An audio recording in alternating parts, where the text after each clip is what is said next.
Juan Soto's had a rough, tumultuous last few days.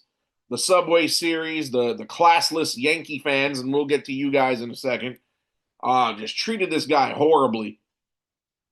Juan Soto runs into the outfield to warm up before the start of Friday's game. They boo him. They turn their backs to him. And I just don't get it. And I'm going to go out on a limb here and say this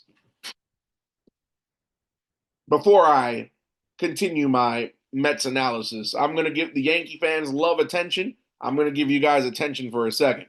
You see, you Yankee fans are classless morons. Why I say that? Just not even a year ago, just a few months ago in October, please sign Soto, doom, doom, doom, doom, doom, please sign Soto, and chance of please re-sign, please re-sign. And even so, during some moments in Yankee Stadium, MVP, MVP. Didn't chant that at Judge. MVP, MVP.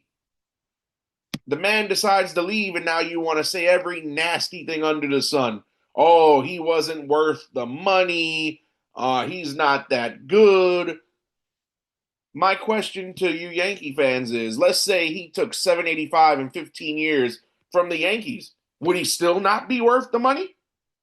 I have never seen a player play only one season for a team and leave and go somewhere else after that one season, and all of a sudden he's public enemy number one. You know how many Hall of Fame caliber players have walked through the hallowed halls of Yankee Stadium, whether it's the old one or the new one, and left and came back to fanfare? Why did Wade Boggs, who rode a horse around the outfield when you guys won in 1996, why was he not booed when he left the Yankees to go to the Tampa Bay Devil Rays? Huh? Roger Clemens, who was still under contract after 2003 and retired, thinking, and everybody was thinking he was just going to stay home the rest of his life or baseball life or whatever, and then comes out the following spring, comes out of retirement to sign with the Houston Astros. Yankee fans didn't hate Clemens. Granted, he came back to the Yankees years later, but you guys never hated him. He left. But Juan Soto can play one season, leave, and now he's public enemy number one. It's giving scorned ex-girlfriend behavior. I've never seen people outside of ex-girlfriends who say, "Oh, please stay, please don't go. We want you here. We'll do whatever you want. We love you."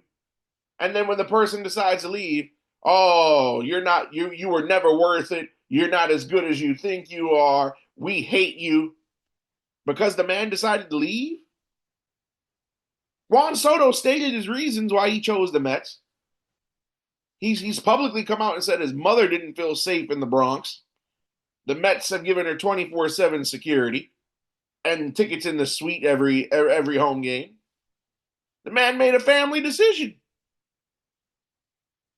I've never seen a group of people so classless that they despise somebody for doing something that was better for their own personal situation. It's not like him leaving the Yankees personally hurt anybody. It didn't. How many times in sports do players leave? Jacob deGrom, one of the greatest pitchers I've ever seen pitch with my own two eyes, left the Mets in the beginning of 2023 and signed with the Texas Rangers. Do I hate Jacob deGrom? Absolutely not. Would I have liked him to stay? Yes. But he went, and I don't hate the man. I'm not wishing death on him. I'm not saying he was never worth the money. Like, what are we doing here? And furthermore, the way that Yankee fans talk down to and despise Met fans is ridiculous too, because Yankee fans, you all love to talk about 27 rings and you guys haven't won since 86 and blah, blah, blah, blah, blah, blah, blah, blah, blah. Well, I'm going to school you Yankee fans for a second because you brag about 27 rings. Granted, the Mets did not come into existence until 1962, right? So, how many rings out of the 27 did the Yankees win before the Mets were ever thought of or became a thing? Let's see. The Yankees won the World Series title in 23, 27, 28, 32, 36, 37, 38, 39, 41, 43, 47, 49, 50, 51, 52, 53, 56, 58, and 61. 19, 19 of those 27 championships were before anybody even had a thought about the New York Mets. Since the Mets have been in existence, one, two, three, four, five, six, seven, eight championships. Now, prior to the Mets becoming a major league expansion team, let's put things into perspective here.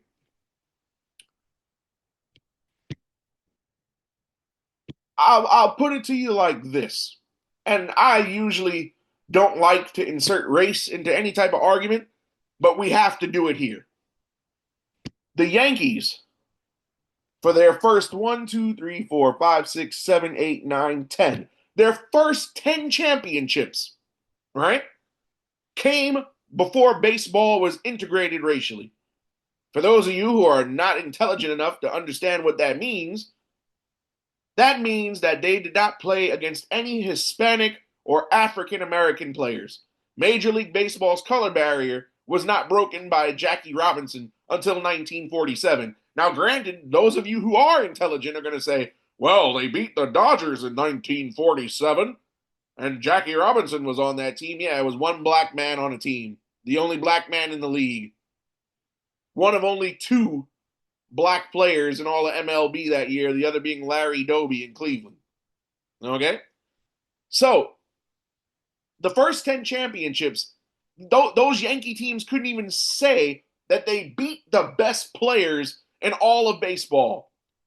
They didn't go up against Cool Papa Bell. They didn't go up against Turkey Stearns. They didn't go up against Satchel Paige. They didn't go up against Rube Foster. They didn't go up against Josh Gibson. And the list goes on and on and on and on and on. You think if they would have played the Homestead Grays or the Kansas City Monarchs or the Pittsburgh Crawfords, they in some type of championship series, do you think that the Yankees would have won those series? I mean, granted, we can't sit here and say what if, but the fact of the matter is they did not play the best competition possible. And if you think I'm full of it, go look at all those names I just named and go look up who's in the Hall of Fame. Because a lot of those Negro League legends are indeed in the Hall of Fame. All right, that's number one. So those 10 Yankee teams, they didn't beat the best competition. No, no, no, no, no. They beat the grocery store clerk and the hardware store clerk and the plumber, who all just happened to play baseball during the baseball season. All right, that's number one. Number two, for a good majority of those championships, 19 of them, and you can even argue up until the ones they had in the 90s, there weren't that many teams. There are 32 teams in MLB now. Those first 10 rings, you know how many teams were in Major League Baseball at the time? 10. 10 teams. So out of 10 teams, somebody had to win. Out of 10 teams, the probability of you winning a World Series is far higher than trying to win one today.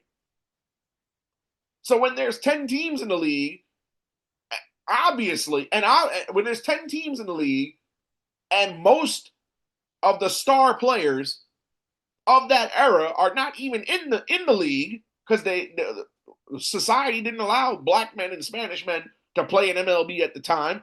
Of course, you have a more successful chance to win. The Mets came into existence in 1962. And even when they came, into MLB in 1962, the amount of teams that there are now still weren't back then. So I don't want to hear it. And then all these Yankee fans, they love to talk about 27 rings, but they couldn't even tell you who Thurman Munson was. They couldn't tell you who Willie Randolph was. They couldn't tell you about Bobby Meacham. Yeah, you don't know that name, right? Yeah. All they can tell you about is Babe Ruth, Lou Gehrig, Joe DiMaggio. I guarantee you, for those fans who know who Goose Gossage is, don't even know that Goose Gossage's real first name is Rich. They couldn't tell you about Phil Niekro or Louisiana Lightning Ron Guidry, but they want to talk about 27 rings. Yeah, 27 rings, and you can't even name half of the people enshrined in Monument Park. But some fans, right? Listen, I can go on this rant because I've been a season ticket holder for the New York Mets since 2019, and I have attended the Subway Series in Citi Field every single year, minus the COVID year of 2020 because there were no fans in the seats. And I can't tell you the countless amount of Yankee fans. I'll be sitting there minding my own business. They want to come up to me because they see me in a Met jersey or a Met t-shirt with my Met hat on, and they want to talk all this trash.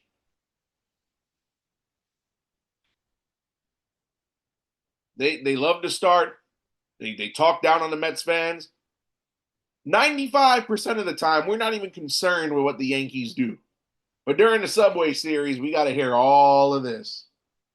All the 27 rings, you haven't won since 86, and blah, blah, blah, blah, blah, blah, blah. I'm tired of it. The New York Yankees are a classy organization, or so they want you to believe. I'm not here to dispute or prove whether they're classy or not, but the fan base are a bunch of uneducated, obnoxious, braggadocious morons. Like I said, they love to talk about 27, and not all of them, because there are some good Yankee fans. Shout out to a good friend of mine, Pete Rosado. Shout out to a good friend of mine, Grizz. But shout out to my good friend QG. So not all of them are ignoramuses, but a good majority of them love to talk about 27 rings, but can't tell you the history of their team before Derek Jeter. Criticize Juan Soto and bash Juan Soto. Mind you, he was a one-year player. Only played there a year. But when Andy Pettitte left, there were no boos. Granted, he came back later on. Wade Boggs, he left. There were no boos. So what are we doing here? What are we doing here? I don't understand it. Are you really that classless? Are you that hurt because one player left to go somewhere else? But yet, and again, Yankee fans will never admit it, but we have the receipts. In October, with Juan Soto in right field, during the World Series, chance of re-sign Soto, and please re-sign. Throughout all of 2024, when Juan Soto would come to the plate, depending on what happened in the game, chance of MVP. Those Yankee fans, and you know it deep down inside, you wanted Juan Soto. And the minute the news broke that he signed with the Mets, it hurt you. And you know why it hurt you? Because Yankee fans are used to having their way. They are used to being chosen. And for the first time ever, in probably forever, you didn't get your way and you weren't chosen. And it hurt your pride as a fan base. And that's why you hate Juan Soto. And it's disgusting. You know how many great Mets left and I never hated them? Mike Piazza ended up going to the San Diego Padres after he left, and the Oakland A's after he left the Mets. Did I hate the man? No. Jose Reyes left the Mets. Granted, he came back later on to finish his career, but left the Mets, went to the Toronto Blue Jays. Did I hate the man? No. Darryl Strawberry left the Mets to go sign with his hometown Dodgers. Did we hate the man? No. Jacob deGrom, like I mentioned earlier, left us to go to Texas 2 years ago. Do I hate the man? Absolutely not.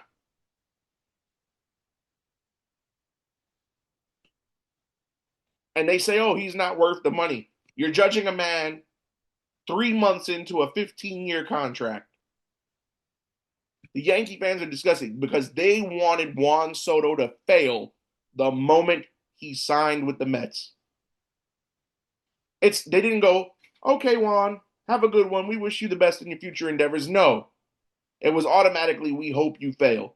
And for those of you Yankee fans who said he's not worth the money, you're full of it because had you guys gave him the 785 for 15 years, none of you would say he's not worth the money.